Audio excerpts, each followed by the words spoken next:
mbir mi dafa ëpp léegi. audit yi d'accord nañ. bu ñu sa jógee du auditer samay doom ñaari doom yi nga xam ne liggéeyal nañu gouvernement.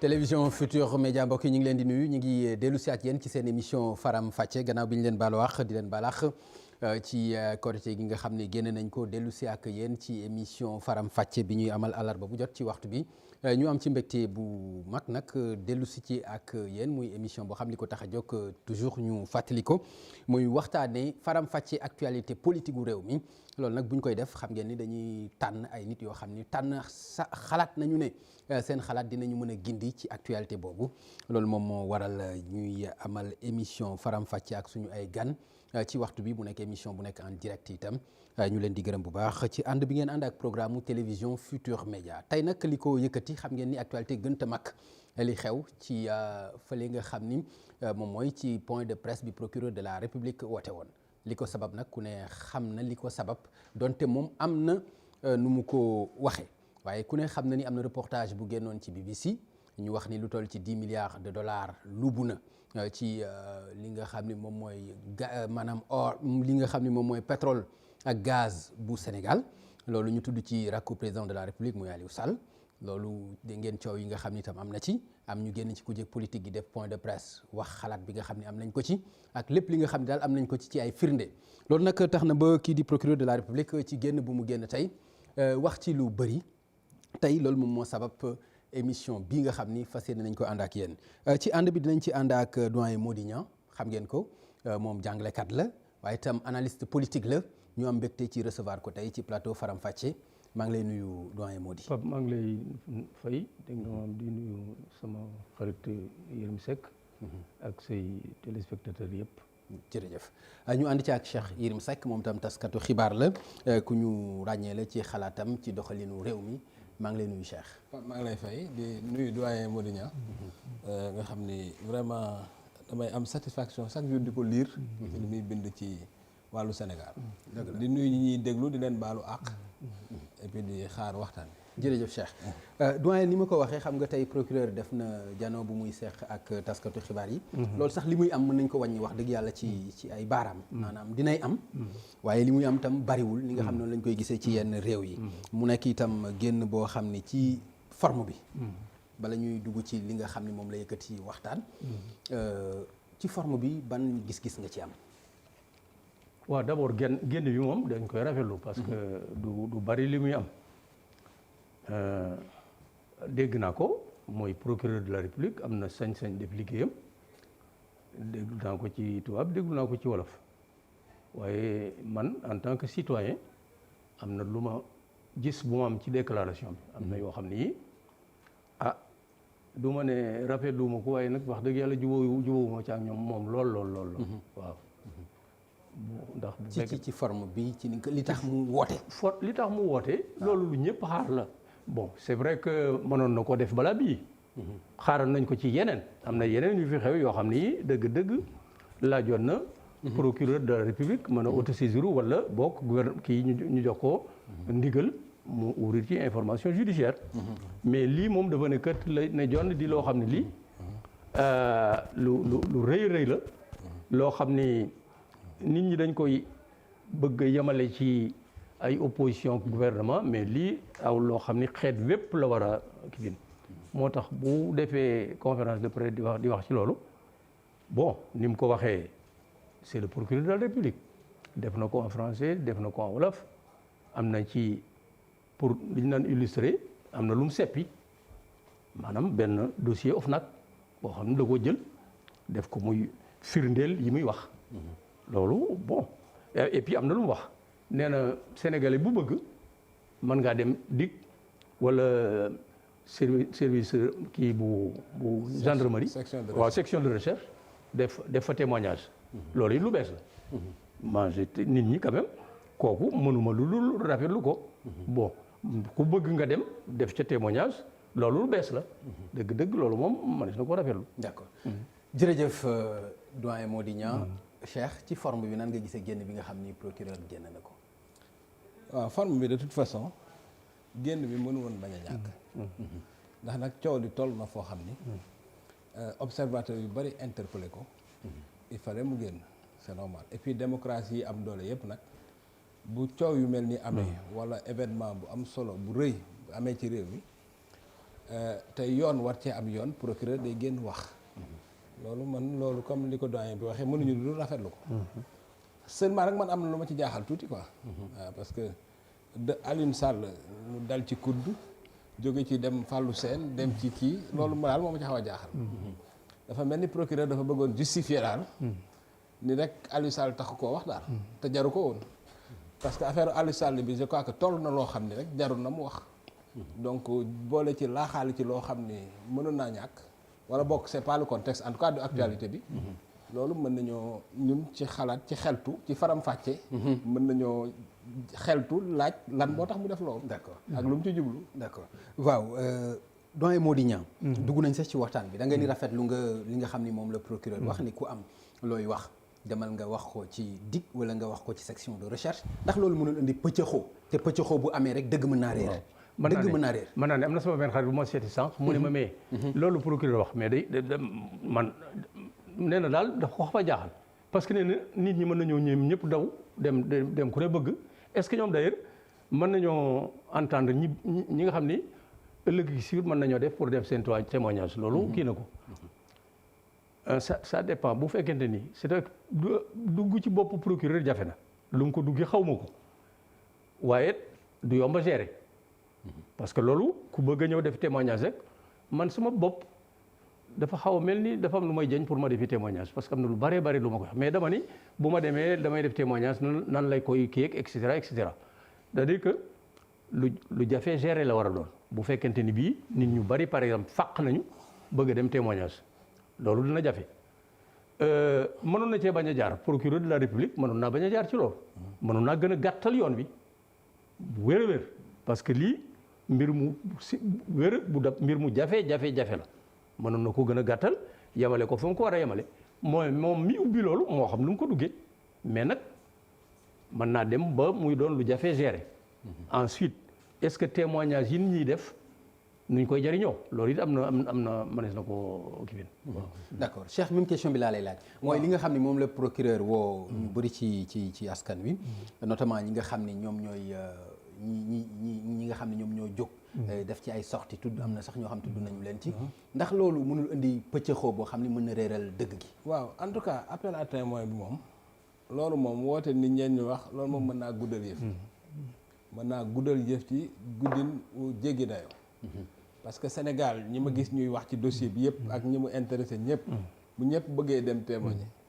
fukki at du tax dossier bi jeex mais procureur dafa am lu ko yoon may bu ubbee enquête sañ na képp ku mu yaakaar ne xam na ci dara wala mos na ci wax dara wala moom sax njort na ni kii am na ci loo xam ne bu ko ci laajee mën na ko avancer moom am na droit convoquer ko te man je pense que loolu moo doon démarche bi gënoon a jaadu xam nga dossier bi ñu ci wax ñëpp xam nañ leen en tout cas ñi ci gën a wax xam nañ leen Abdou Mbaye ku ci fës la Thierno Alassane Sall ku ci fës la Mamadou Lamine Diallo ku ci fës la Baba Aïdara ku ci fës la Pape Alé Niang ku ci fës la maanaam bari na ay nit ñoo xam ni Sénégal bind nañu Sonko Ousmane Sonko mi dem ba bind ci livre ku ci fës la donc bari na nit ci Sénégal ñii di ay journalistes ñii di ay politiciens ñii di maanaam ñooñu ay ñu fës lañ bu mujj bi BBC ñu ci yàgg a wax voilà ci reportage bi ñooñu ñëpp procureur am na sañ-sañu woo leen man je pense que démarche bi gën bu fekkee boog dafa bëgg dossier bi gaaw parce que aussi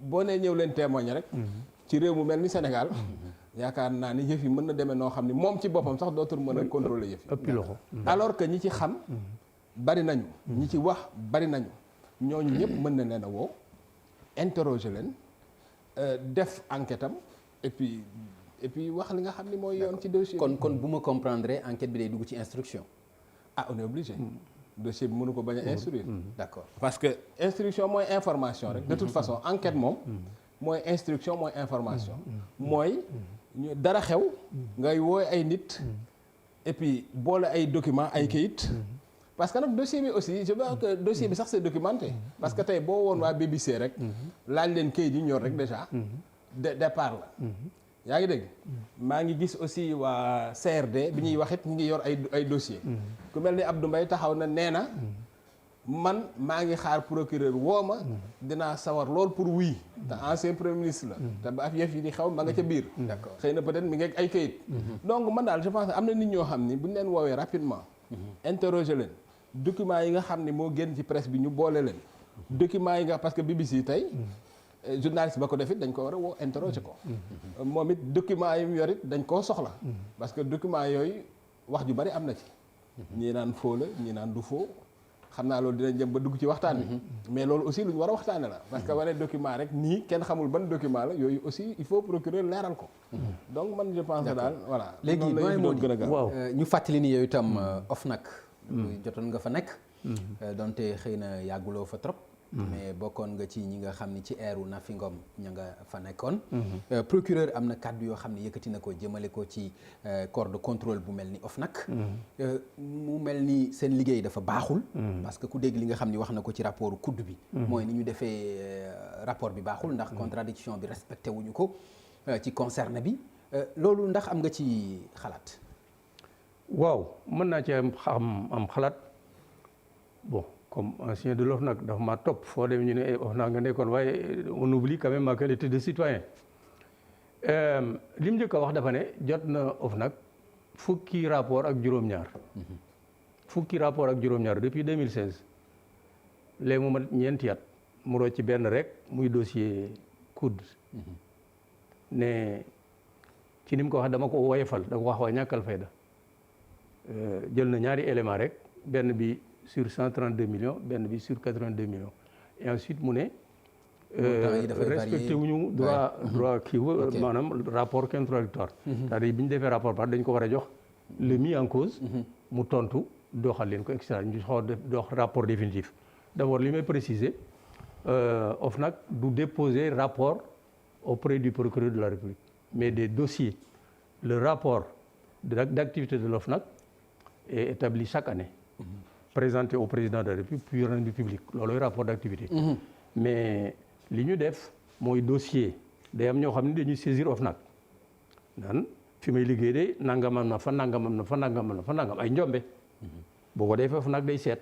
saytu ko bu dee lu yenu maanaa kilifa gi jël ab mission defal leen ordre de mission ne leen dem leen seeti bu ñu gëstoo ba gis lii nga xam ne li nit ñi dénoncé kat méngoo na ak li ñu gis ñu ñëw foofu it OFNAC day am fu mu jaar ba assemblée générale de l'OFNAC nga xam ni 12 membres yi président nommé yëpp ñoo fay kii ku ne seet ko ñu jumoo ci ne lii kat war nañoo def dossier jébbal ko procureur noonu la ñuy defee dossier jébbal ko procureur du jaar ci keneen waaw loolu daf ko woyefal d'abord kii bu contradictoire boobu muy wax OFNAC deful audit enquête lay def c'est pas prévu par la loi enquête lay def sur procès verbal. d'accord day déglu nit ñi ak rapport bu mu mën a doon rapport OFNAC du laaj par exemple. rapport d'activité bokkul ak dossier bi ñuy établir bu ñu gisee ne nit gëstu nañ ba xam ne def nay njombe yoo xam ne leer na am nañuy preuve. dañu ñëw def la enquête entendre le sur procès verbal fa procès verbal joindre ko ci dossier bi déposer ko procureur de la République voilà comment ça se passe. d'accord kooku bindoon na di wax voilà comment ça se passe. te rapport yi OFNAC def yëpp noonu la demee. waaw par exemple procédé contradictoire bi. amu ci mais est-ce que li ñu war a laaj. est-ce que ci dossier COUD. Cheikh Oumar Anne. entendre nañ ko ci procès mais on l'a entendu. dem ba yàgg. mu xam ne mbir maa ngi xam mu lànk loo sax yi agent OFNAC dañoo mujj mission bi dem wuti huissier de justice. pour obliger leen ñu nangu. il a été entendu à un moment donné dem na déglu nañ ko. am na foo xam ne ba mu demee ba ki xaw naa ragal lànk ne duñ ko kii mais dañoo mujj wuti huissier déglu nañ ko. gis nga ni ñu defee dossier boobu la ñu desee dossier Louga service des transports routiers. bañ ko joxee procureur de la République dafa jëli responsabilité am seet ko dénk ko juge. juge ba juróom-benn ya nga xam dañ leen a duur baaraam mu waxtaan ak ñoom laaj leen ba ami preuve am def leen mandat de dépôt dugal leen kaso. c'est vrai que 1 mois ou 2 mois après. li ci xew yëpp xam nañ ko rocce nañ kenn dem et cetera li ci xew yëpp xam nañ ko voilà donc loolu. te li ci xew yëpp aussi nekk loo xam ni lu ñuy ñàkk rafet la ci doxalinu yoon. mu ngoog waaw koo xam ne juróom-benn ngeen ñu ñëw sempi ca kenn. jugé guñu leen sax dem def ko président du conseil d'administration. voilà donc nit ñi war a xam aussi ne OFNAC ay kàngam ma fa ne colonel de gendarmerie commissaire de police inspecteur des douanes inspecteur des impôts et cetera ak i auditeurs yu mat sëkk mission bi ko jiite woon Pape Ibra Kébé lañ koy wax expert en finance gestion audit et cetera ma nga Clermont-Ferrand ci école supérieure de commerce boobu fa lañu ko jëlee woon ñëw du ñuy coomo ñu xam li ñu liggéey. loolu na ko nit ñi xam. d'accord dinaa ci ñëwaat Cheikh. man li ma bëgg a ñëw moom mooy coow li yëpp dafa am discrédit boo xam ne dañ ko sànni ci kaw yenn corps de contrôle yi muy IGE.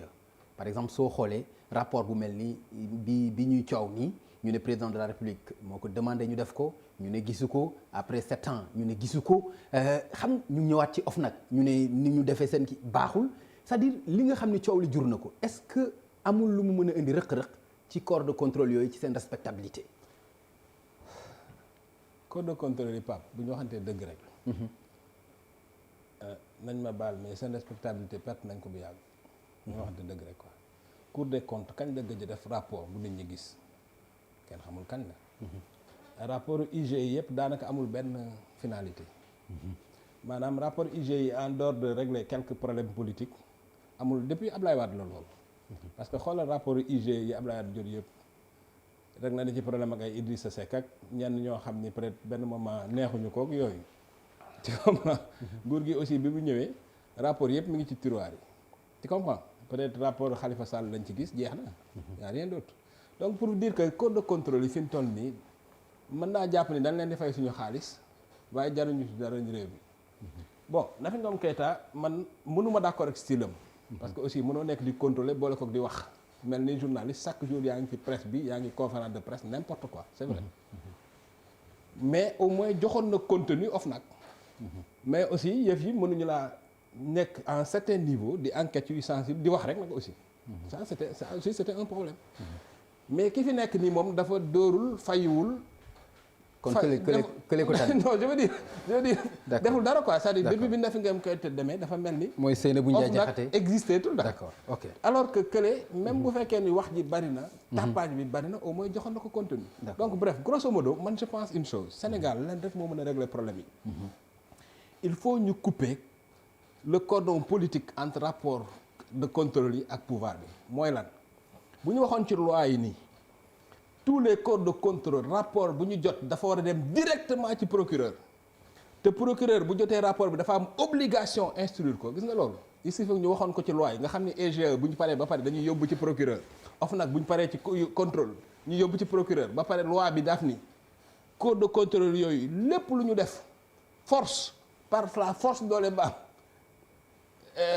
procureur daf ko war a instruire. mais xanaa kon booba dañuy génne IGE palais carrément nga xam ne du nekk ci mais IGE mën na génn palais am na corps yi mais du fii rek la IGE nekk palais boo demee France IGE nekkul palais yaa ngi dégg réew démocratie yi avancé yëpp corps de contrôle yi amul benn autorité politique bu nekk seen biir dañu war a mais France dañu dem ba li ñu def sax moo gën a grave même ñiy jugé délit pôle financier dañ leen jël génne leen ci justice bi carrément yóbbu leen feneen ñoom autonomie totale bu fekkee da nga bëgg transparence moom da ngay wax ni corps de contrôle yi léegi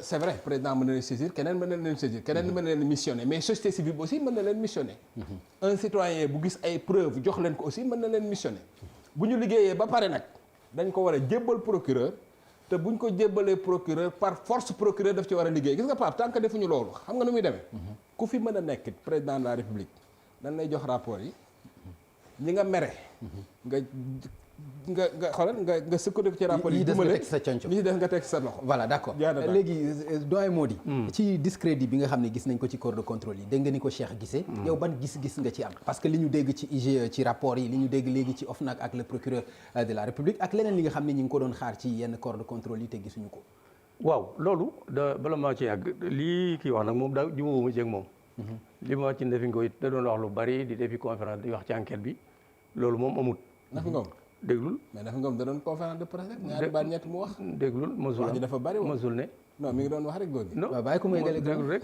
bàyyi ko may man kay la ma fa ne 20 mois ma la fa ne man miy wax ni rek def na conférence de presse ci man déedéet ci benn article boo non mais bien sûr taxaw def conférence de presse ne Cheikh Yérim Seck moo bind xaw ma lan ci benn article dama ne man ba ma fa nekkee bu ma fay jógee Nafi Ndiaye deful conférence Nafi Ngom li mu def moo indi journaliste yu bëree bëri di wax te ñu ca bëri xamuñu la ñuy wax mooy bi nga xam ne rapport d'activité 2014 2015 war na ko présenter président de la République te defu ko président de bañ ko recevoir bu ñëwee directeur de cabinet mu ne ko agenda du la ko permettre la dernière fois bu muy dem mu wax ko elle décide de ne plus y aller te dans la même semaine président de la République recevoir na rapport d'activité conseil économique et social rapport d'activité du conseil pour le dialogue social au conseil pour le dialogue social mu xam ni kii kat du ko recevoir te rapport bi da ko war a présenter la loi dit tous les ans l'OFNAC établit un rapport d'activité qu'il présente au président de la République et qu'il rend ensuite public président la nekk mu nangu koo jag nangu ko mais des na bu après président dañ koy rendre public. après président. après président après président la ñu wax. ni nga ma koy expliquer ci nangu ko recevoir. même bu ko nanguwul recevoir yaakaar nga ni war na ko rendre public. mais Cheikh bàyyi ko mu terminer s'il vous plaît baal ma rek. non c'est une question d'appréciation. Il a refusé de recevoir.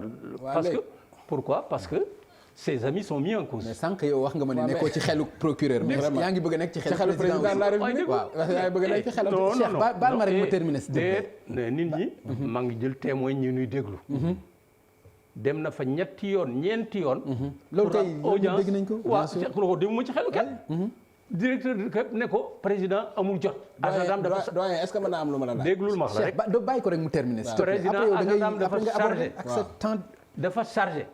ñu teg ci semaine mu recevoir Aminata Tall mu présenter son kii mu recevoir ndaw si Nangam Ndiaye mu présenter son rapport te nee na amul jot. loolu lu muy tekki kii bugg ko recevoir. et c'est la vérité. bugguma rentrer dans les détails. conditions yi mu posé woon bu ñu ko nanguwoon mu recevoir ko mais dañ ko nanguwut man li ma xam naa ko. le président ne voulait pas recevoir. amoon ay conditions. dama ne le président ne voulait pas. mais dafa amoon ay conditions yu ñu ko posé woon. da nga may déglu. waaw. président Macky Sall buggul recevoir Nafi Ngom Keïta. mais fes na du ma la recevoir aw ma jot. nga jógee fa ma recevoir ñaar loolu mooy lan. waaw loolu mooy aw ma jot. mais amul jot. loolu mooy aw ma sa jot la sax aw ma sa jot. voilà loolu aw ma sa jot la aw ma sa jot bu dee ni nga koy waxee noonu la demee moom loolu moom aw ma sa jot la. amul dama ne man du ma wax lu ma xamul. tout à fait président mi may dégg. non ça c'est clair. directeur de cabinet bàyyi ma rek déglul rek recevoir wu ko bon mënu ko présenter. mais dañ ko war a rendre public. tout à fait. mais elle convoque la presse les partenaires au développement fële ca King Fahd def présenter fa rapport ba looloo indi coow la présidence dégg nga lu ne ñu wax elle n'a pas le droit nangam mais amul benn conférence de presse bu mos a organisé di wax ci enquête yi. merci loolu amul. d'accord léegi après dinaa ñëw suma question. daa jeexalul da nga ma waxoon. non baal ma wax nag. non bàyyi ko mu eggale bàyyi ko Cheikh bàyyi ko rek. waaw léegi baal objection bi après nga ñëw ci. waxal voilà léegi si vous góor gi depuis dossier Idrissa Seck. Nafi Ngom Keïta. dossier bu mu géré fii Sénégal. polémique da ci am. man li ma fekk la wax. non depuis Idrissa Seck. tu te souviens pas temps Idrissa Seck. ndaw si li mu fi def lépp comme dégâts. attaqué ay ministres def ay conférence de presse bind c'est-à-dire moom discussion privée yi gën a privé yi muy am ak chef d'état sax da nga koy lire ci journaux yi mais loolu c'est grave. à ce niveau là.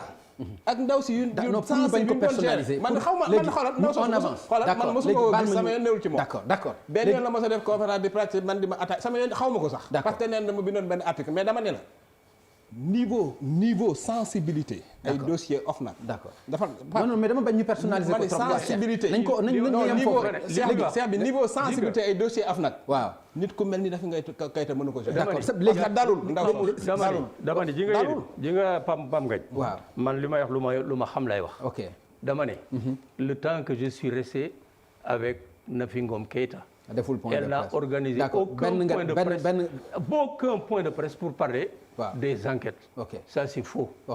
Maintenant on peut apprécier ces problèmes mais moi la femme que j'ai fréquentée elle n'est pas celle que tu viens de décrire. waaw baax na d'accord léegi ngeen baal ma s'il te plaît ñu bañ ko yemale si moom parce que vraiment c'est important parce que OFNAC moom moo fa nekkoon ci moment boobu mën nañu aborder question boobu rek mais ñu ñëw ci corps de contrôle yi en général dégg nga li nga xam ne ñu ngi koy wax ci rapport IGE bi nga xam ni moom moo concerné affaire u coow li ak pétrole bi ñu ne président jotul rapport bi xam nga ñu ne président jotul boobu rapport bi mi ngi ci réseaux sociaux yi loolu nga xam ni dégg nga ko ak li nga dégg itam ci OFNAC bi ak procureur de la République ma ni loolu nga xam ni ñàkk a wormaal corps de contrôle yooyu la dégg nga Cheikh aussi li mu ci wax en général ci corps de contrôle yi amuñu njariñ budgétivore la léegi yow nan nga ko gisee yooyu nga xam ne mooy corps de contrôle yi. d'abord ni ma ko gisee mooy lu njiin njaaga te Macky Sall mooy njaag. ba muy def campagne électorale ne dénk leen ma réew mi dafa wax ne bu ma ñëwee. kuréel yi nga xam ne dañuy dem di saytu ni nit ñi yore alal réew mi danaa leen dooleel. ba nu xeex guerre gële ko ci réew mi. ci loolu lañ ko fale mais ba mu ñëwee la mu def ak la mu digge woon wute na gis nga organe de contrôle yi. li ñu naan en France il les a rendus inoffensifs daf leen a nërmeel. ñoom ñëpp daf leen a nërmeel. ji nga exemple bi nga IGE effectivement tu as raison de poser là est-ce que jarati na ñuy fab suñu xaalis di leen ko fay. yéen ñi def ngeen ab kii bërki dem rek seen journal télévisé sur l'IGE. ngeen ne en conclusion il y a 65 inspecteurs généraux 65 inspecteurs avec leur statut ak li ñu leen di fay. waaw léegi on se dit anañu où sont les inspecteurs généraux où sont les magistrats de la Cour des comptes où sont où est l'OFNAC et cetera mënatuñu liggéey parce que le président ne veut pas qu'il travaille li nga wax da nga ne am na loo xam tant que soppiwuñ ko dégg nga fee génnewuñu IGE teg ko ci biti.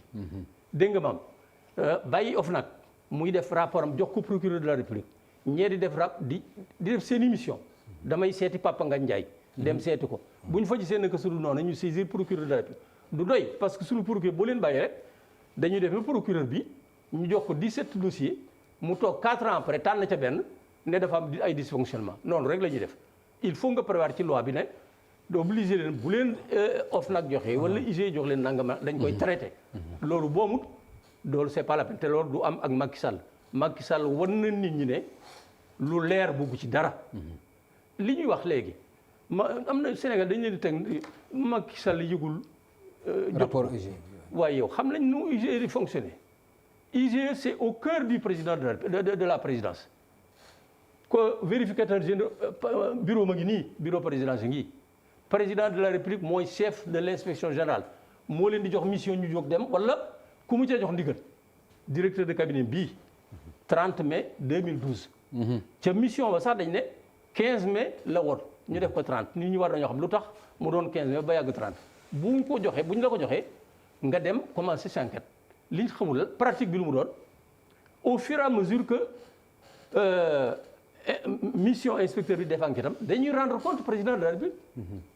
loolu la xam au fur et à mesure dañuy rendre compte président de la République am na yoon yoo xam ne président day ñëw conseil des ministres dégg nga ma tenir le conseil informé de l'étape de l'investigation. waaw et puis contexte bi ñu defee mission ba mooy bi nga xam ne dafa daanu la mu ñëw fekk fa un dossier. composé d'un contrat. signé par Karim Wade. et le directeur général de Petrosen. xaw ma nangam Mbodj. dégg nga de ñu war ko valider par un décret du président Abdoulaye Wade jël na décret bi am na ñu naan signé na nit ñi de jël décret bi signé na ko. signé wul demul journal officiel. non contre ça. voilà amul valeur parce que yóbbuñ ko enregistré ko jox ko numéro. alors Macky trouve le dossier. pendant ce temps vous savez l'entreprise là. Tullow Oil xaw ma. bind réclamation envoyé ko ministre de l'énergie réclamation mooy lan les 2 blocs en question. moo ko mérité en particulier. Kayar offshore profond et Saint-Louis offshore profond. mi ngi woon en discussion avec depuis 2010. dem na ba pratiquement laaj nañ ko ay bonus ak yooyu xam ngeen loolu du ma ci ànd ba mu joxee 3 millions de dollars ak yooyu mais mu xëy dégg na jox nañ ko Petro-Tim mu def réclamation bi agsi président nañ ci enquêté. président ne kaay leen defal ma enquête. waaw boobu enquête mën ngaa toog ba 2000. rapport bi ñëw ak des recommandations. boobu mën ngaa toog ba 7 ans après que ma woon la leen. nit ñi quand même Macky Sall bu mu. mais dossier yi le procureur di bañ de pour nga wane ko à la télévision. déet lii kay du dossier lii lan la. affaire Petro-Tim le rapport profond de l'IGE. ku ko def. mi ngi nii ban journal ah. le quotidien oui. li yàgg na bientôt 2 ans xoolal date bi. oui mi ngi nii de. date bi. date bi 22 mai 2017. 22 mai 2017 ça fait 2 ans. affaire Petro-Tim le rapport profond de l'IGE. waaw boobu ba tey boobu waruñu ñoom reprendre nañu sax titre bi. reprendre nañ titre bi avant. exact waaw loolu bii rapport. d'accord ñu tey ñu soog a ne ba rapport nit ñi dañ koo génne. lii. leer na nañ boobu mënuñu woon a xoolool. leer na dama ne d'accord ma terminé. waaw président na ngeen ma jégal day wax. de maa ngi dégg ay El Hadj Kassé yàlla na ma yàlla baal votre confrère là.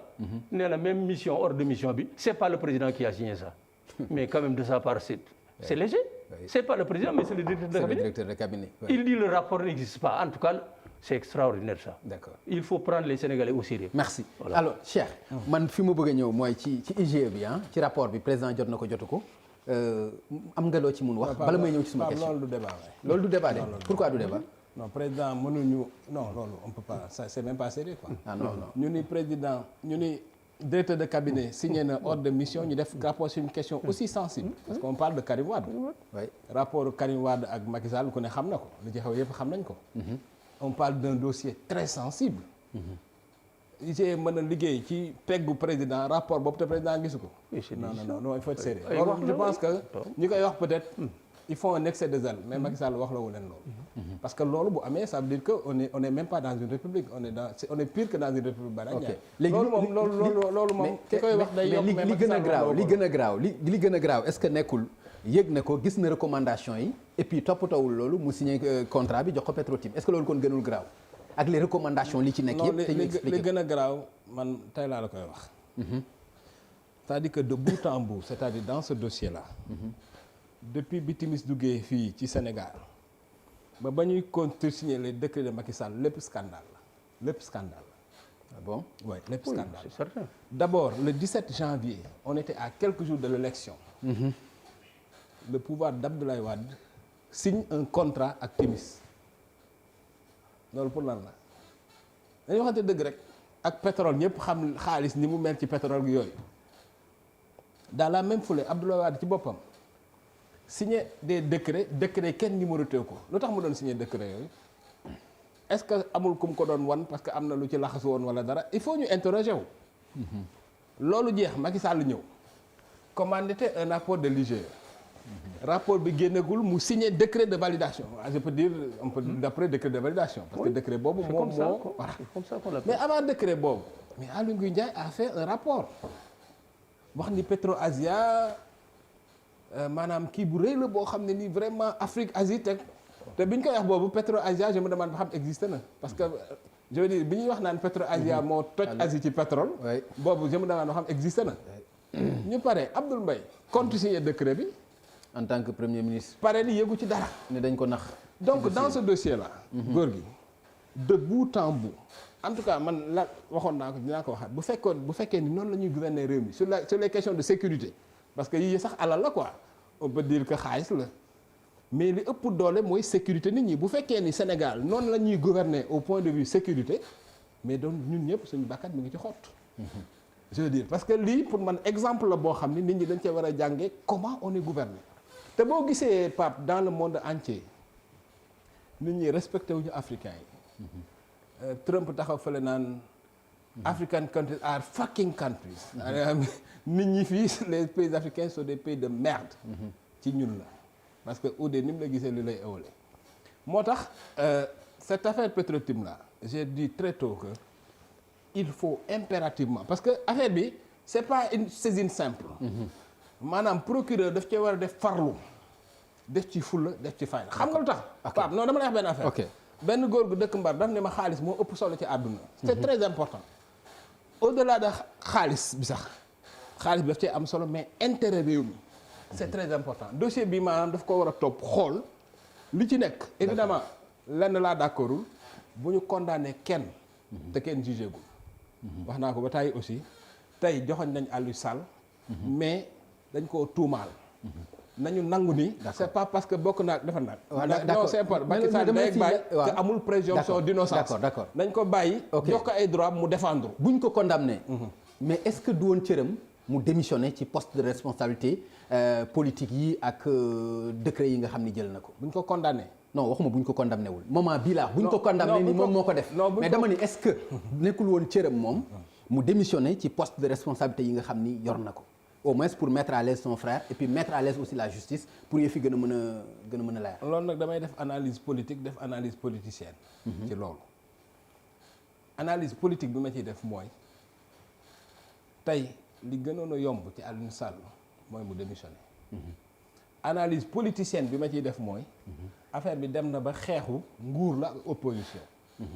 ñi ci gën a farlu mooy ñi gën a mere Macky Sall. donc comme xeexu nguur la ak opposition. moom mën na ko jëlee noonu ni du ma démissionner. d'accord xam nga la donc dafa am ñaari angle aussi parce que dañoo nekk ci terrain politique. d'accord merci beaucoup alors doyen dégg nga Cheikh mu ne li muy xaar ci procureur vraiment dossier bi am na solo parlu de la laaj te itam ëllëgu Sénégal ci ay kopparam ak ci pétrole am daf ci aju nii mu ko démarré ndax gis nga ni ak parloo ngi ci nii mu ko démarré est-ce que jàpp nga ni luy indi leeraange la nii mu ko démarré est-ce que jàppaloo ni dafa bëgg nit ñi noppi ci kenn bañ ci waxati. waaw léegi ji nga baab nit ñi aussi léeg-léeg nee nañ Abdoulaye Wade lu nit ñi war a xam Macky Sall dafa bëggoon a utiliser dossier bi contre bi ñu tuddee Karim Wade ci dossier bi booba mi ngi wut lu mu ko jàppee da ko bëgg loolu il s'est empressé de demander une enquête. Mais ba ñu demee ba ci biir moo xam ne Karim n'est pas le seul mis en cause ce frère beeg yu garaaw a ngi ci mu dellu gannaaw il faut dire la vérité. Bon ensuite li nga wax ne Abdoulaye Wade li tax signé dossier ba selon certaines indiscrétions dem na secrétaire général du gouvernement mais c'est entre les deux tours là-bas les gens ont fait preuve de mauvaise volonté parce que pour eux le dossier posait problème moo tax kii wuñu ko pour mu ko fit. Alors c'est la raison pour laquelle quand Macky Sall est venu il a trouvé le dossier. Pour le reste ji nga man bu ma le procureur de la République li ma koy wax ak li nit ñi war a duut seen baaraam. buñ nu nax ci rapport bi existé na ak existé wu jot na ko jotu ko loolu ay c'est des balivernes. ñëpp xam nañ ne Macky Sall mënu la bañ a jot boobu rapport ñi ko wax xam nañ ni c'est des nafiq. Mais li gën a am solo. du existence wala non existence li gën a am solo mooy li ne ci rapport bi. Procureur de la République na seet li ne ci rapport bi loolu am solo. jot na ko jotu ko le rapport existe il est là kenn fentu ko ak yu garaaw na loolu moo doon war a nekk yitteem. mën na yem ci loolu rek leeral affaire maintenant est-ce que dana ko leeral moi je ne sais pas en tout cas bu ñu seetee justice ni meloon. bu ñu seetee comportement procureur de la République ni ñu ko daan defee. bu ñu seetee ni exécutif amee poids ci justice bi. awma ci yaakaar. man je ne vois damay wax li ma xalaat. je ne vois pas ce procureur là poursuivre le dossier jusqu'à la fin et mettre en cause directement Aliou Sall le frère du président de la République. moi je ne vois pas ça je ne m'attends pas à ça. d'accord alors grand da nga wax léegi Cheikh. ci sa analyse politicien. nga wax ni xeexu pouvoir la ak opposition. est-ce que loolu donc moo ci dugal procureur parce que li ñu gis nii am na ñu ko mën a jàppee contre-feu. contre-feu bi mën na nekk rapport bi mi ngi ci réseaux sociaux yi nañu traqué ñi nga xam ni ñoo ko def ci réseaux sociaux yi. contre-feu bi mën na nekk bu kenn demati ci réseaux sociaux yi wala ci télévision yi ku amati looy waxati wax ko dig soo ko waxul dig mën na dem ci sa kaw est-ce que nekkul xeetu contre-feu boo xam ne dafay dugg ci combat bi nga wax ni muy combat politicien est-ce que grand comprendre nga question. waaw mais xam nga nag dama dul mën a lire aussi ci boppu procureur. non waxuma nga lire ci boppu procureur. mais acte yi en tout cas li mu waxagul. li mu waxagul man mën naa cee jàpp gëm ni bëgg na leeral yëf yi. parce que nee na ku bëgg am information indi ko affaire bi nañ ko leeral ba mu leer nañ donc mënoo à moins que nga def préjugé maanaam jël loo xam da nga koo xalaat ci sa bopp nga moomale ko mënoo ko wax leneen. mais par contre Pape il faut ñu analyser benn affaire tuuti ci politique ñu faram-fàccee comme ci faram-fàccee lañ nekk. seetloo ni affaire bi c'est vrai que les faits sont très graves. mais est-ce que dégg nga ay Idrissa Seck ay Malick Gakou ay Issa Sall dégg nga leen ñu wax ci. wala ñu sore ci seetloo loolu. ñi ci gën a wax mooy ñi nga xam ne dañu am contentieux ak Macky Sall. lu ci affaire politique. ok muy Abdou Mbaye muy Thierno Alassane Sall muy Sonko maanaam. ñi ci gën a wax daal Mamadou Lamine Diallo mi ngi ci tey amul contentieux personnel bu ñu xam may xam ne très critique non analyser loolu rek. mais pourquoi Idrissa Seck kii pourquoi Malick Gakou pourquoi Madické en parler à peine pourquoi Issa Sall waxu ci et cetera dafa mel ni sax boo fekkee da ngay pousser analyse politique bi ba mu sori dafa mel ni ñëpp ñi nangu ci ñàkk bëgg a dem ci dialogue bi dañ cee teey ñëpp ci bëgg ñi bëggul dem ci dialogue bi ñooy yore wax ji c'est lu baax li ma la wax. parce que tous ceux qui sont pro dialogue. dañ cee tey dañ ni pat. Idrissa Seck par exemple. gisoo bi mu génnee fële ci Korité gi Thiès dañ ko wax mu esquiver question bi. mais ñëpp ñi nga xam dañu contre dialogue bi ñoom ñoo nekk ci wax. donc enfin analyse politique rek moo bëggoon def wax pour wax ni les faits sont d'une gravité évidente. kenn mënu ko weddi. parce que ak nu mu mënti demee dossier bi ni mu demee ak date yi mu demee rek sans préjuger de kan moo jël ak ku jëlul parce que loolu aussi il faut ñu nangu aussi des fois. am humilité wu accepter justice def enquête am. c'est important aussi. parce que xam nga sinon on serait dans un régime fasciste quoi PAM. ñu xëy suba rek ni PAM Ngagne Ndiaye moo jël 1 milliard rek ñu ni PAM Ngagne moo ko jël loolu fascisme la. nit ki nag aussi même boo nekkee frère Macky Sall nañ la déglu quoi xam nga ma surtout que yow taxaw nga wax ni nañ ma yóbbu fu ne nañ ma yóbbu enquête nañ ma yóbbu commission pare naa pour répondre à toutes les commissions mais nañ ko déglu mais enquête bi na sérieuse. mais loolu démissionné warul woon jiitu. mais démissionné mënoo yor poste yooyu yëpp. waaw mais Pape bu demee ba nekk xeexu politique dama lay expliquer. faaw nga yor sa ndombo tànk politique parce que jàpp naa ne Aliou Sall li tax démissionné wul. pour bañ adversaire politique président yi am ndam ci moom la. parce que dafa dem ba affaire bi doon c'est vrai que am na problème. problème bi am na problème bu rëy la problème bu toll ni moom musul am Sénégal mais. fayantoo politique mi ngi ci. fayantoo politique boo xasee ba am da ngay position yoo xam ni fayantoo politique boobu moo ko déterminé. d'accord léegi doyen moom li ko jaaxal ndax jaaxal na la mooy tekkaaral gi nga xam ne gis na ko ci ku mel ni Idrissa Seck ak ñeneen ñi ba wax ay pro dialogue ak anti dialogue. bokkuma ak moom gis-gis mbir mi gisee naa ko neneen. ji nga.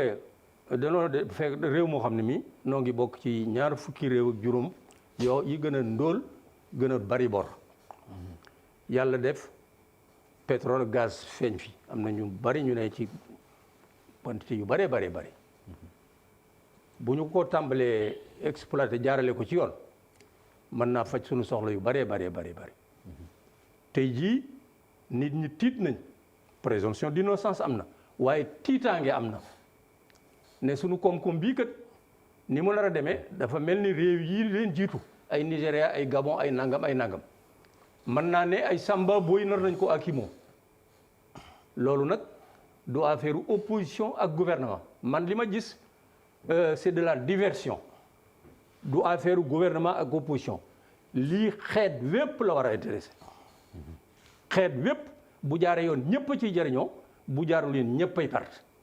buñ ko yemale ci diggante opposition ak gouvernement c'est l'affaire de tout le peuple de toutes les concitoyennes ñëpp war a takku pour mbir mi ñu jaarale ko ci yoon ñëpp war a takku pour que Idriss Seck waxu ci keneen waxu ci c'est pas le problème je ne partage pas son analyse ça c'est l'affaire de tout le monde na ñëpp takku dégg nga maam fexe ba procureur jaarale ko ci yoon parce que ce procureur c'est pas évident moi je le dis justice kay il faut mu dem waaye bu dee justice wóor na leen ni justice boo xam ne ñoo moom seen bopp li ñuy def dañ koy teg ci yoon alhamdulilah waaye bu fekkente ne beneen justice la justice yi ñu xam nous n'avons pas confiance. Voilà ce que je pense. ci démission Aliou Sall abordé naa ko ak moom gis na ni ci wàllu politique du yomb ci moom yow ban gis-gis nga ci am yaakaar nga ni dama ni lui il sait très bien que si nous étions dans une grande démocratie il démissionnait dans les grandes démocraties les gens ont démissionné pour moins que ça Mamadou Seck bi ñu ko fi jiiñee mu nekk ministre de l'économie et des finances nu mu def démissionné bañ seet deful dara mu dellu si voilà mais pour mettre tout le monde à l'aise dafa war a démissionner man day sama ngor bu ma nekkoon place am damay démissionner parce que bu fa toogee dañu naan li muy rekk président de la République a tax na bàyyi pour mettre son président à l'aise waaye toog ne nañ ma woo fu ne ba kenn mënut a dugg ci xelum kenn waaye ñeme na lool ñeme na parce que voilà vous comprenez ci côté information ba tey concernant dossier bi plainte boo xam ni jëmale woon na ko BBC avocat am wax na génn na ci Aliou Sall loolu itam lan la inspiré avocat am wax ni génn na ci plainte bi mu nga xam ni moom la plaintoon waa BBC maanaam plaintul BBC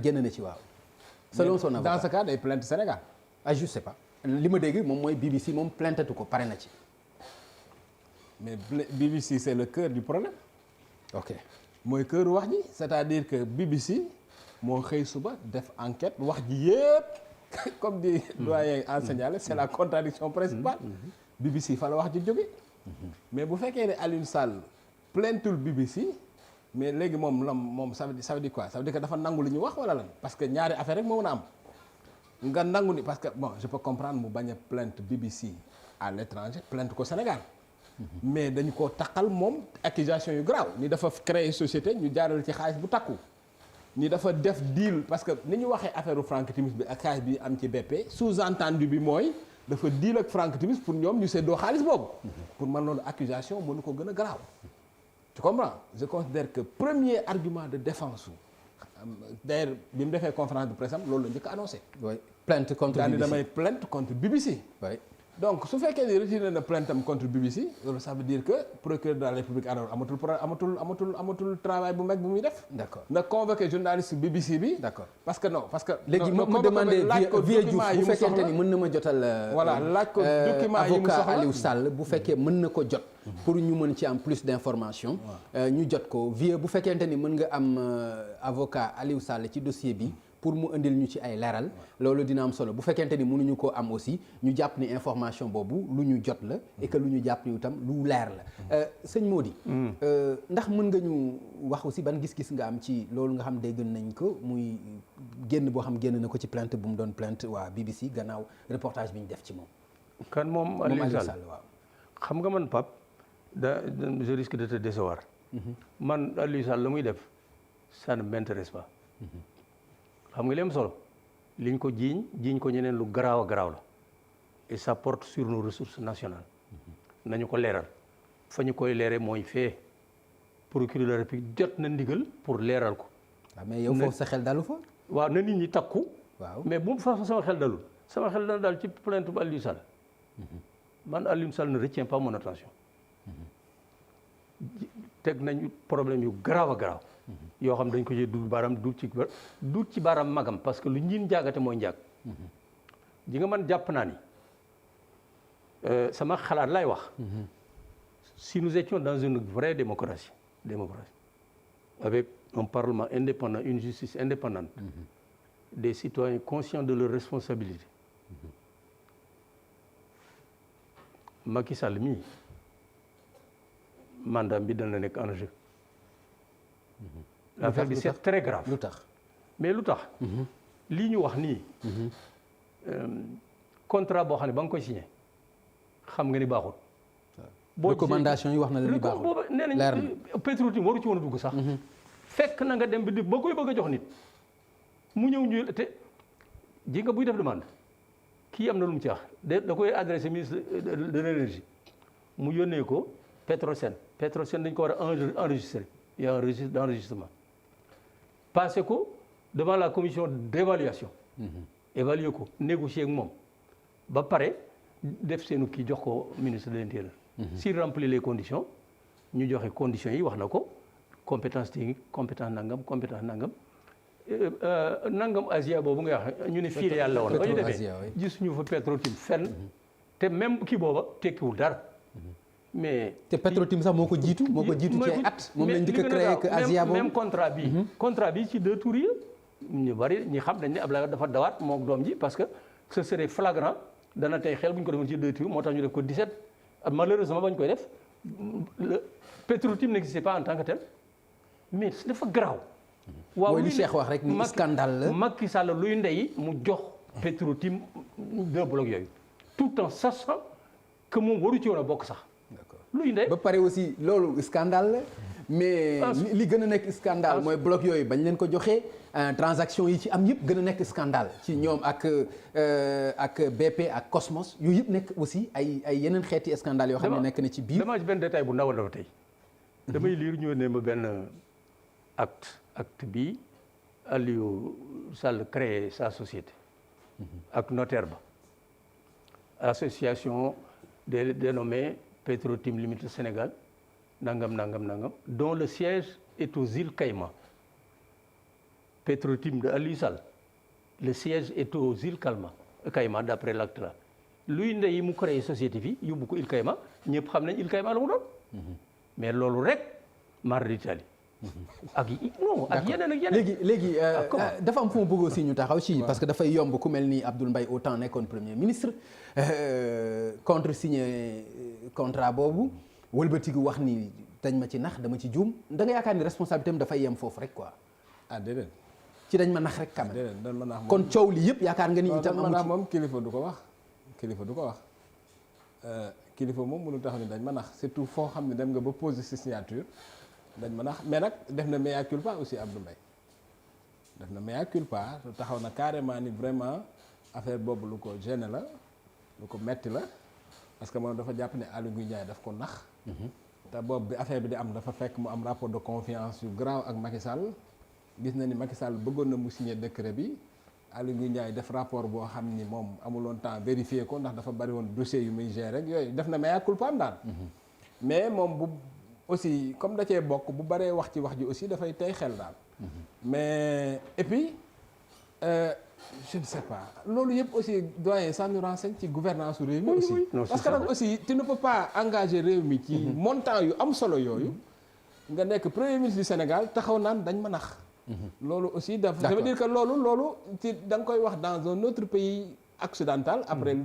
mais dara lu ne mën na cee fekk mais globalement boo résumé dossier bi ci Abdoul Mbaye aussi c'est pas juste.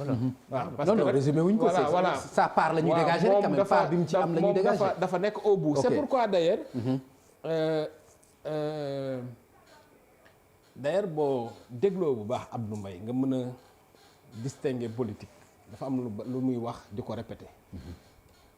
mas naa ko dégg mu ni du ma baal mukk Macky Sall affaire bii mu ma def loo daal.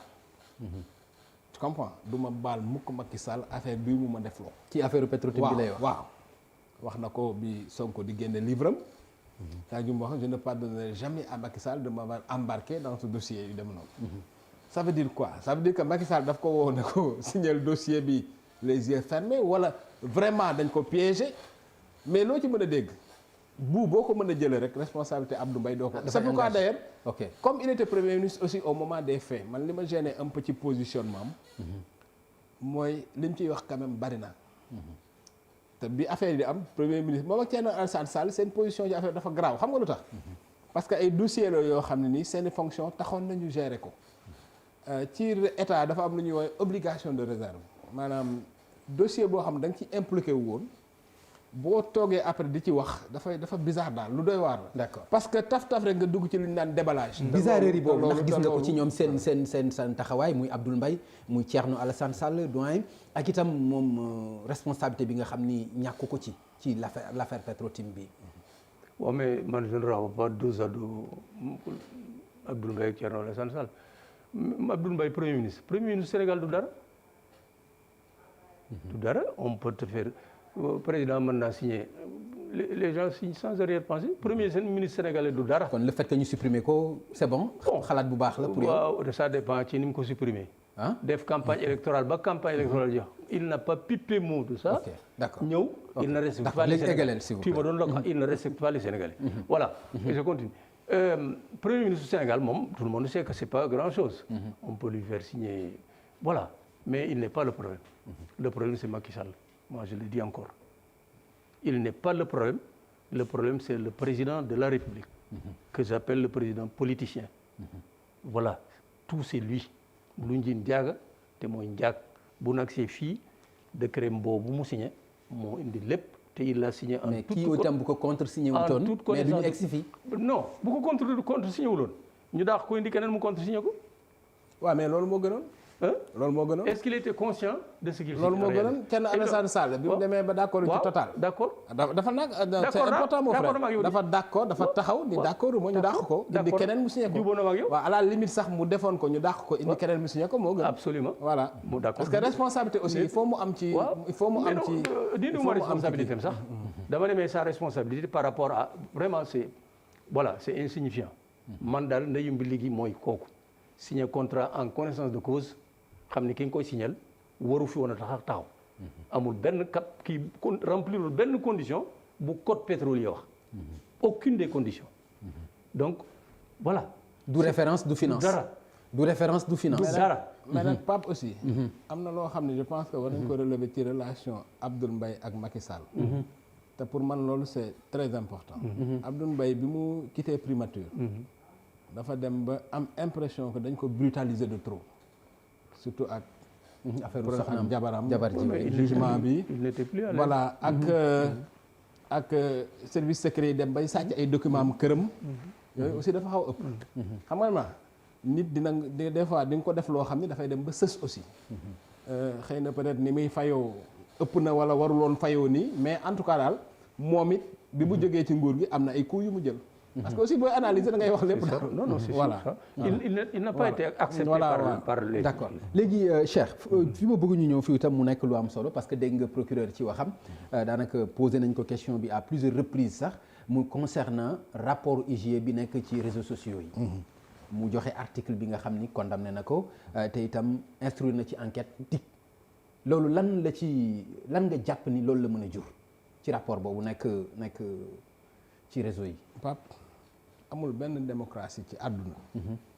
boo xam ne nii am na document bu intéressé opinion bi presse bi mën ci jot te même confidentiel déedéet ak bu loolu amul confidentiel xam nga ñan la engagé fonctionnaire la engagé man je me souviens bi ma nekkee Jeune Afrique fii man maa publié le rapport de l'IGE ci affaire Idrissa Seck mu indi coow lu rëy à l'époque parce que à l'époque c'était maanaam mi ngi doon soog a xaw Sénégal daal xëy suba publier rapport IGE Abdoulaye menacé def n'importe quoi mais jour bi ma publier loolu le lendemain su ma amoon beneen rapport dama koy bind parce que xam nga lu tax dafa am loo xam ne nii nguur gi la engagé confidentialité secret loolu seen problème la ñoom ñoo war a def de la sorte que kenn du ci jot seen yëf yi kenn du ko jot mais journaliste bi nga xam ne nii vocation mooy informer ak investigation bu jotee rapport bi da koy bind loolu c'est clair loolu pour man c'est un faux problème de toute façon réew mi toll na foo xam ne nii amul benn rapport bu mu mënti doon boo xam ni dina intéresser nit ñi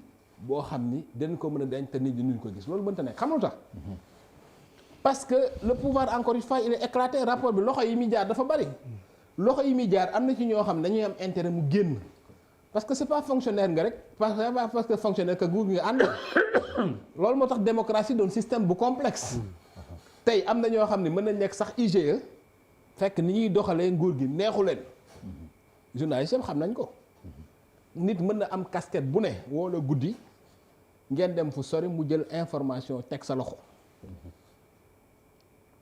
des fois sax fa muy jógee buñ ko waxoon tey àdduna tukki parce que ñay génn di défendre naan warta génn ak ñooñu généralement ci ñoom lay jógee boo nekkee journaliste da nga koy xam loolu donc loolu moom sëñ bi man sama expérience journaliste daf ma wan ni buñ doon jël ñi 16 millions Sénégal yëpp di leen tëj ci kaso par force rapport yi day génn par force document confidentiel day génn xam nga affaire yi lan moo ciy pexe bi mooy jubal Pape réew mi faaw ñu jubal ko parce que amul kenn ku mën a def dara luy nëbbu c'est pas possible démocratie d'opinion mooy demee réew day defe noonu réew day dem ba toll foo xam ne ni amul lépp looy def mu làqu ba pare monde bi ñu toll moo wax la benn affaire gis nga Aliou Sall affaire bi éclaté Sénégal nii moo ko jikk lii BBC def procès bi nekk Sénégal moo ko jikk xam nga lu tax gis nga aujourd'hui benn dërëm bu ñu la ko takkale ci àdduna bi foo mën a dem boo doon dund téeméeri at da lay topp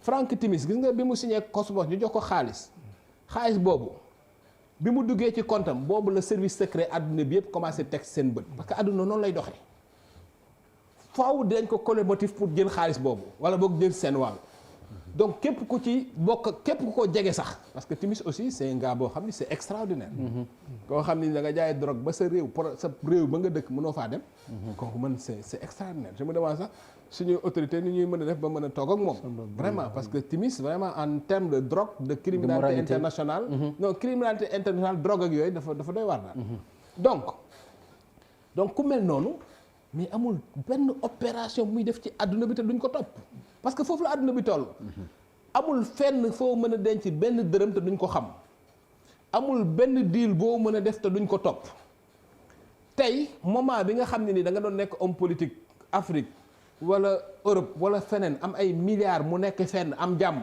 loolu moment boobu àdduna bi weesu na ko d'accord foofu la àdduna bi toll d'accord donc intérêt Aliou Sall bu fekkee ni deful mooy ñu juger que fii mu wane toutes les preuves ñu disculper ko setal ko loolu mooy jàmm ci moom d'accord waaw parce que adduna bi foofu la toll. d'accord doyen ci rapport IGE boobu nga xam ni mel na ni procureur daf ci def ay menaces. ci ñi nga xam ne ñoo ko détenir ñoo ko téye. dégg nga li ci Cheikh wax ndax loolu itam amoo ci xalaat. waaw procureur yi su defee menace ci loolu.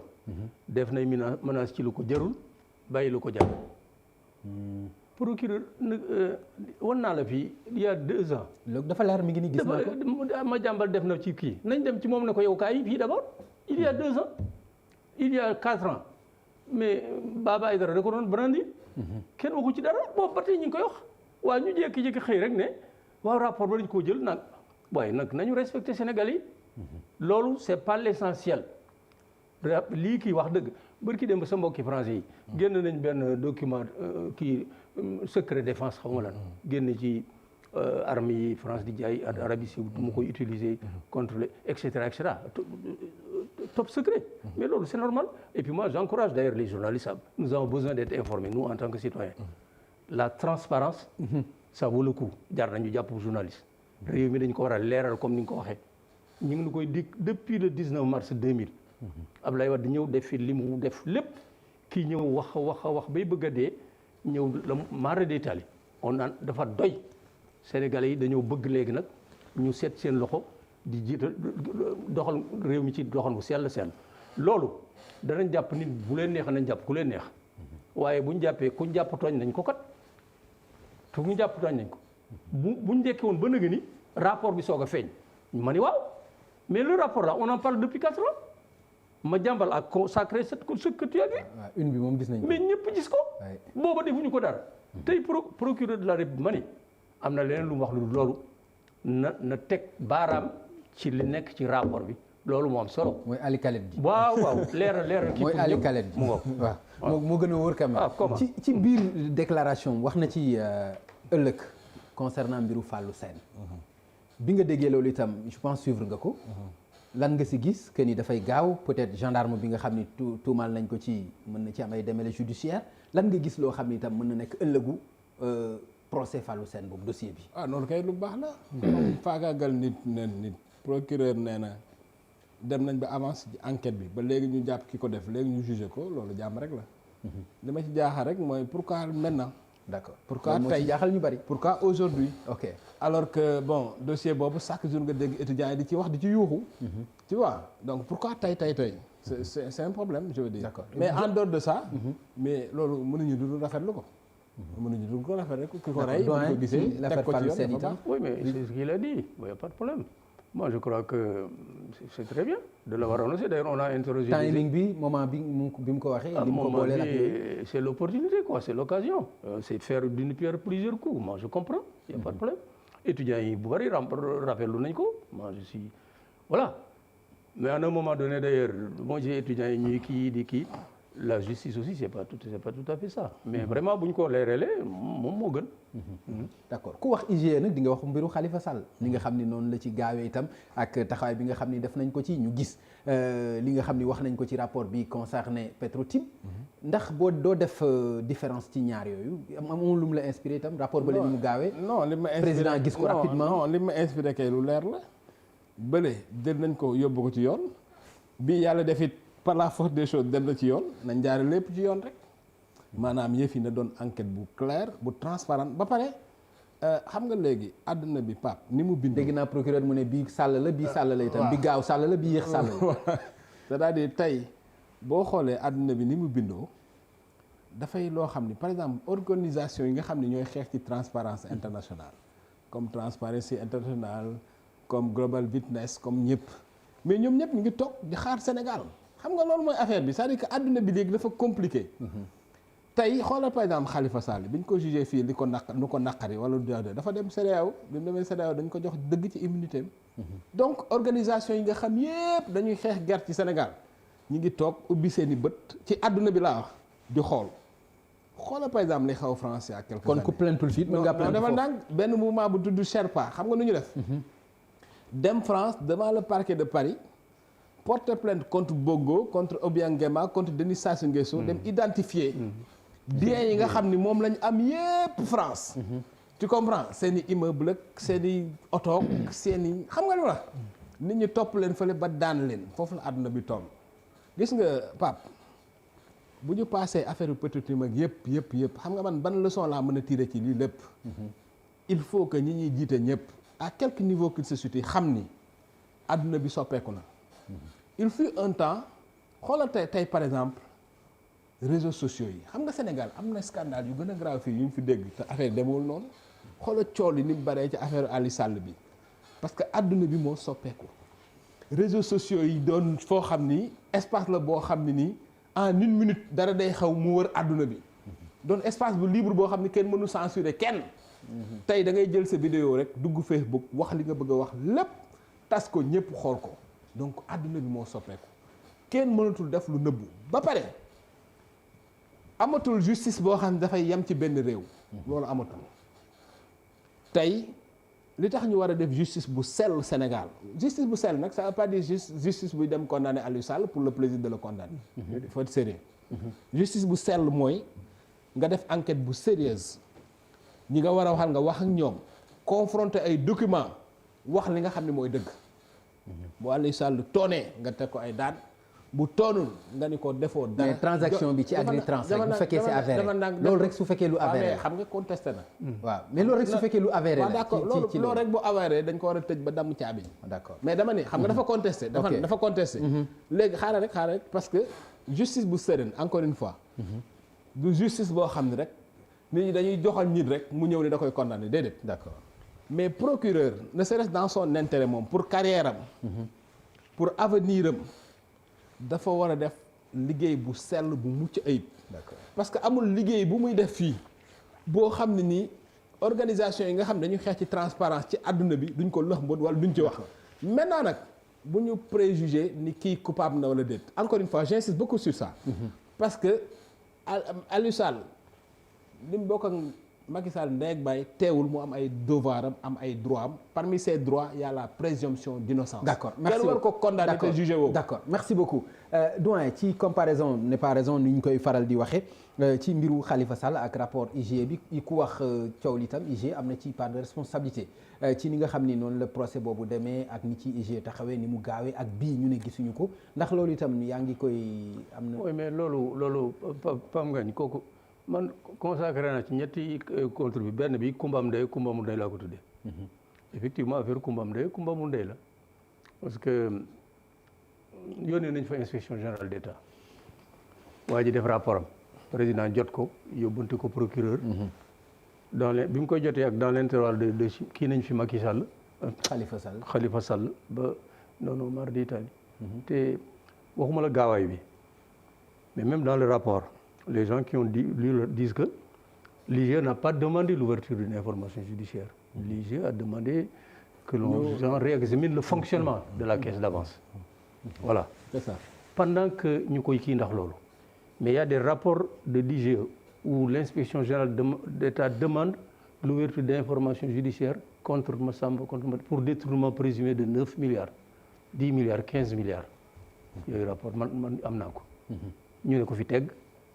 dégg naa Samuel Sarr muy wax ci kii kooku il n'est pas crédible je le dis je prends mes responsabilités moom Samuel IGE defal dressé na ko mook directeur général de la SAR de l'époque l'ouverture d'une information judiciaire contre Samuel Sarr et Nangam DG2 pour détournement présumé de 9 milliards et encore ce n'était qu'une partie du forfait alors rapport yaa ngi fi Fesman on a demandé l'ouverture d'une information judiciaire portant sur détournement présumé de 15 milliards kenn waxu ko c'est extraordinaire ANOCI ñiy wax Karim on n'a pas besoin de la CREI pour jàpp ko d'abord affaire bi rek jàpp na ko 3 millions de dollars yooyu ñuy wax viré nañ ko ci compte Petrosen sur instruction de Karim Wade moo tax bu nit ñi naan Karim il faut être sérieux Khalifa Sall a été sacrifié.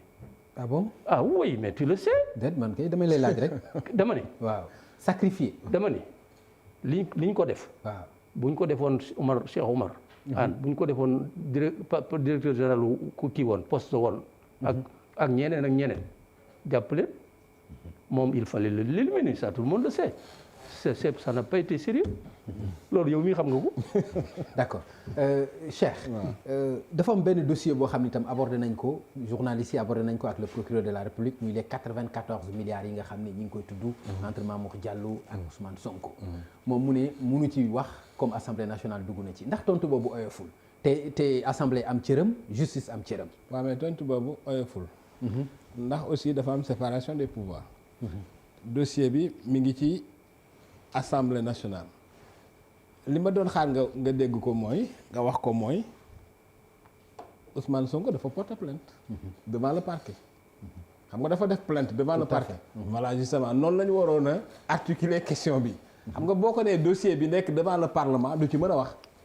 ndax non mais noonu lañ ko articuler question bi yow ni ñu ko articuler. ndax ni justice nekkee pouvoir journaliste bi ko posé noonu la ko waxee. voilà.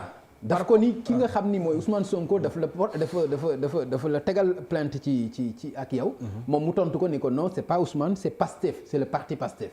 mais mu nekk le parti Pastef que mu nekk Ousmane Sonko. plainte la. dëgg la je pense li ci am solo mooy dénonciation bi ci am boo articulé noonu lañ ko articulé nag muy 94 milliards. non seulement warul sax yam ci wax ji. dafa war a instruire plainte bi. voilà leeral yëf yi. d'accord parce que aussi. même assemblée nationale bu ñu paree seen commission du procureur lañ koy yóbbul. li gën a gaaw kay mooy dem ci procureur. non procureur kay mi ngi ci moom. waaw jeex na waaw xam nga moom wër bi kay xam nga dem ci procureur directement moo gën. voilà d'accord ci dans ce dossier 94 milliards li mu wax c'est la vérité. mooy dëgg. y a pas jot na ko da ko waroon a instruire assemblée nationale quand même cette commission n'est pas crédible. ça vous le savez ñaana ko composé. affaire bi tey si ce n'était pas porté devant la justice defe ngeen dinañ ci def commission parlementaire yaakaar nga ko. am na benn site Dakaractu. confrère bu xëy keroog daaxal na ma d'ailleurs génne information yu grave les rétro commissions de 12 milliards. jóge ci l'entreprise MDL bi exploité sunu zircon bi. jëm ci Cheikh Amar. texte bi danaan tel mandat chèque numéro nangam banque numéro nangam retiré par Cheikh Amar tel jour chèque numéro nangam jusqu'à conclusion de 12 milliards et il pose la question de savoir quel lien y a-t-il entre Cheikh Amar et l'entreprise là pour une rétrocommission de 12 milliards le lendemain benn quotidien rek ci wax mais ça c'est suffisamment grave parce que le journaliste là quand même on est xanaa dañ ko laaj ne ko foo jëlee lii waaye bu ñu bëggoon commission parlementaire nañ def noonu il y a eu tellement d'événements qui se sont passés ici et qui méritaient une commission parlementaire mais ñii non c'est pas sérieux vraiment. léegi Cheikh malheureusement temps bi dab nañu. xam naa ni dañuy tàggoo ñàkkul ni am na ay recommandations yoo xam ni am nga ko yéene ci situation bi loo xam ni itam bu lépp passé nañu xool naka la ñuy mën a def pour jàmm am mais jàmm jooju si na lalu ci dëgg. voilà recommandation yi ma am. Pape recommandation yi simple. d'abord dossier bi il faut ñu dépassionner ko. il faut ñu dépolitiser ko. xam nga dossier bi grave na grave boo xam ni c'est rendre un mauvais service au pays que di ko politiser. problème bi du Aliou Sall frère Macky Sall c'est pas ça le problème. dossier bi c'est un truc technique c'est des faits concrets yoo xam ne ni dañ ko tuumaal nit muy ay faits yu grave. un média def ko bon là aussi je suis pas d'accord parce que il faut dire que la BBC man journaliste même boo jóge woon boo doon malaayika wala nga jógee sa asamaan boo defee loo xam ni jaaduwul loo xam ni méngoowul ak ni ma gisee métier bi dama koy wax. bien sûr.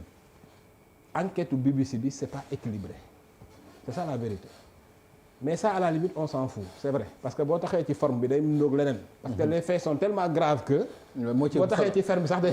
nuru leneen voilà day nuru da nga bëgg voilà justement léegi il faut ñu dépassionner dossier bi. dépassionner dossier bi mooy querelle politicienne bi ci nekk parce que loolu daf ci nekk mënuñu koo wedd ñëpp ñu amoon ay comptes yu ñu bëgg a régler ak Macky Sall il profite de ce même ses anciens alliés yi nga xam ne sax ñi ngi doon politique ak moom kenn joxagu leen dara ñooñu sax ñi ngi bind di attaquer. pour war na ni donc fayantoo politique ak pëccëxoo politique da cee bokk. nañu dépassionner dossier bi c'est des faits c'est un dossier technique ñu xool allégation yi def une enquête très sérieuse et dans ce ci dossier bi société civile bi sax moo ci gën a crédible. Il faut que société civile bi taxaw ni mu war a taxawee nekk en première ligne exiger la lumière de façon impartiale parce que société civile aussi faroo pouvoir faroo opposition de façon impartiale.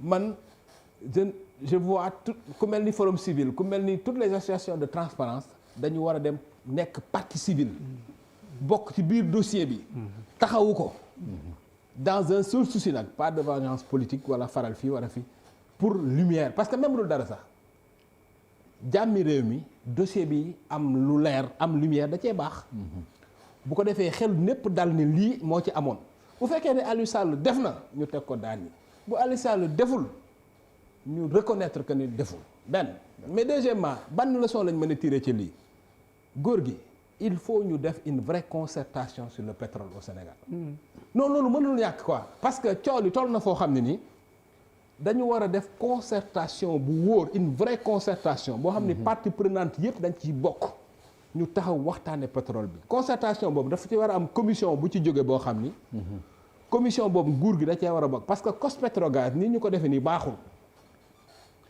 nguur gi da cee war a bokk opposition bi bokk bi société civile bi loolu le président am yéene jigéen dafa naag rek dafa naag jigéen ñi bokk yooyu yëpp wax na leen ci jigéen ñi bokk ci association de jeunes yi bokk ci organisation société civile bi bokk ci muy commission boo xam ni dafa war a am une vraie autonomie d'action maanaam am pouvoir décider lépp lu ñuy signer wala lépp lu ñuy valider mu jaar ci commission boobu commission bi xool ko commission boobu dafa war a gérer non seulement waru yem foofu rek mais dafa war a xool xaalisu pétrole bi sax bu génnee fan lañ ko war a dugal parce que loolu aussi c'est un autre problème tey ñi ngi wax ni par exemple aujourd'hui Sénégal on prévoit de mettre 66% de notre pétrole dans le fonctionnement loolu ban sens la am maanaam jël 33% jox ko FONSIS jël 33% jox ko budget bi 33% da ngay def ci investissement loolu pétrole fan lay yóbbu nit ñi on n'a pas besoin de ça li ëpp sol dafa non c'est important yooyu problématique la yoo xam ne ni dañ ko war a waxtaane ci réew mi